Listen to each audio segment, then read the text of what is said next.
Welcome to the Overtime. I'm Scott Sable along with Chelsea Brown, and what a week. Week 7 was something else. Some surprising scores. Let's get right to these scores. Yeah, here's a look at some scores of games that we did not get to tonight. We'll start off with the close one. Dubuque Wahlert beating West Delaware in overtime by a field goal. Yes, They are still undefeated. Regina, though, unbeaten no more. Wow. As Dyersville Beckman wins this one 28-15. Kennedy finally snaps their 2-game losing skid with a big win over Hempstead. And the top-ranked Grundy Stenner, still unbeaten. Spartans improved to 7-0 with the win over Albernet. And then Xavier wins their 3rd straight, shutting out Oskaloosa. And then Mount Vernon improves to 6-1 with a big win over a winless Fort Madison squad.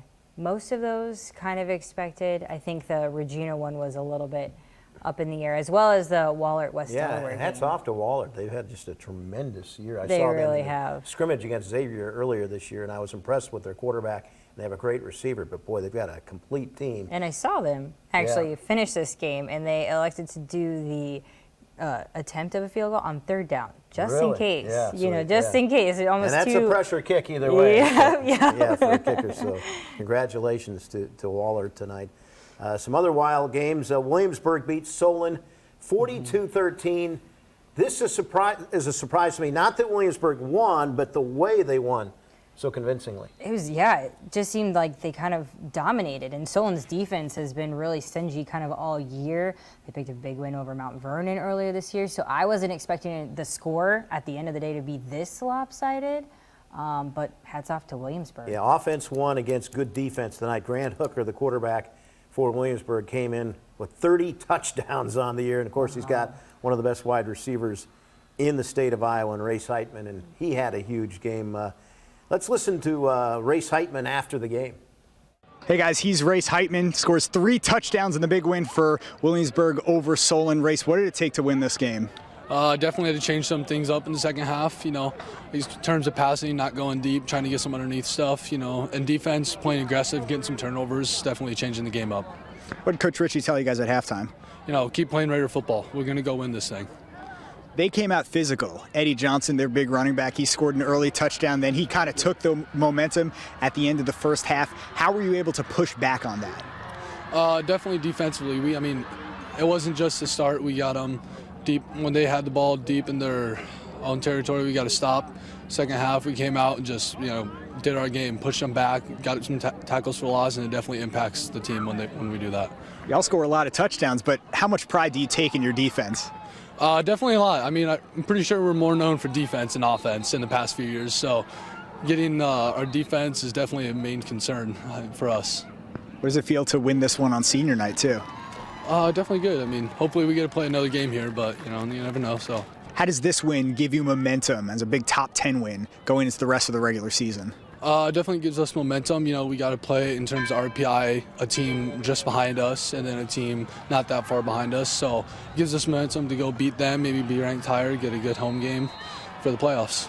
Congrats, Race. Thank you.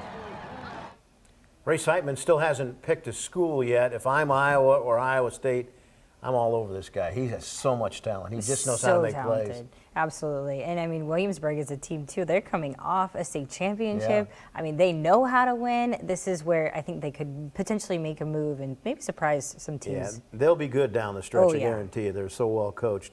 Another game tonight, Decorah stays unbeaten. And our game on KCRG 9.2, 57-14 the final. And boy, they have a quarterback that can throw the football, and they're such a complete team because they can do it on defense as well. Just turned it up a notch in the second quarter is all they needed. Maybe some words on the sidelines from, coach or something. But 3 touchdowns in just the second quarter alone, I believe it was. It was amazing. Yeah. And they can obviously pass the ball. Yeah, that's the key, because if you can run the ball and pass the ball, you can really make a run in the playoffs, especially if you have good defense. And they're getting it done. 57-14 the final. Here is their quarterback. And Decorah went on to roll. Final score, Decorah 57, Marion 14. Here with Decorah quarterback Louis Buxa, 36 points alone in the second quarter, and you had 4 touchdown passes in the second quarter. You added another one on the ground in the second half. You ever had a quarter you put up 36 points, 4 TDs? No, we haven't. I mean, we all started clicking in one quarter, and first quarter was a bit rough, but once we kind of opened up with a bomb right away, then we just kind of got all loosened up, and we all started clicking. So, how does this defense help your offense generate points? Well, Marion's defense was holding us pretty well in the first quarter, and our defense really set the tone for us. I mean, first quarter was a bit rough for the offense, but defense just kept rolling for us, and it's helped us throughout the year, just clicking on offense because of the defense. So forcing turnovers, biggest thing, so yeah. On to 7-0, that feels good, I'm sure. Really good, yeah, really good. Decorah with a big win over Marion, 57-14. Back to you. Yeah, it's a long bus ride back, but I'm sure they had a lot of fun. Oh, yeah. To be 7-0, oh, for sure. Another game, Iowa City West beat Wash 56-21. They needed this win to stay in the playoff picture, and they came out ready to play. This is the first play from the line of scrimmage. Wallace hits Mason Woods, the future Hawkeye. And Wide open. Yeah, it went like that. I think the defender fell down, if I'm not mistaken on that play. This is their second play from the line of scrimmage. Missed tackle and 6 more, and I've never seen this before. They had 3 plays from the line of scrimmage and 3 touchdowns tonight, all on long plays. I don't think I've ever seen that in a game. Absolutely incredible. And Wash scored here on the quarterback sneak. Grady McGuire kept his feet moving, and you don't stop until you hear the whistle. But once again, I mean, I just could not believe my eyes when I saw this. This is the 3rd touchdown on just their 3rd play from the line of scrimmage. Once again, wide open, so Wash got to get some of that fixed.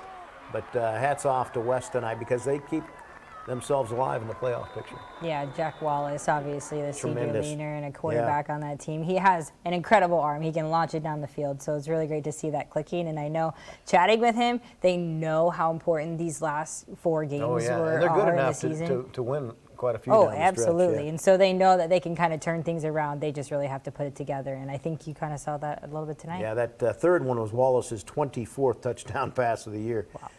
Here in Cedar Rapids tonight, Kingston Stadium, over at Prairie.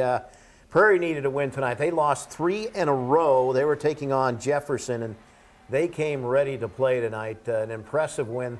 They got a little help here on the bad snap for the touchdown, but then they got their passing game going and everything going right tonight for Prairie. And this was a win that they absolutely had to have, and they've got to pick up some more if they want to get in the playoffs. I think this was a big win for both of these teams. Yeah. Playoff implications. Yeah, really. Jeff needed a win. It's too bad. They started off hot, but the competition is clearly better down the stretch right now. Right. I mean, so it's a big win for Prairie. You can you just put your foot on the gas, not let it up from here.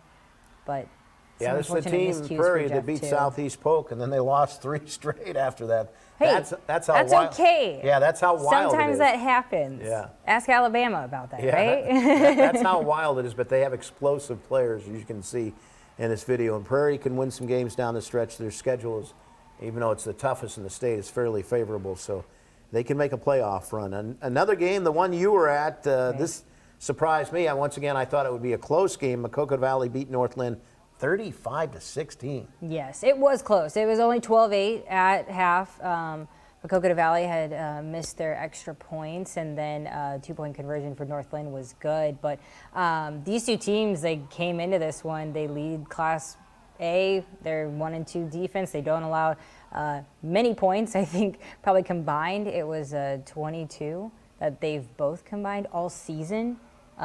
Which is just incredible. And I think you saw that. I mean, that was an interception. Beautiful.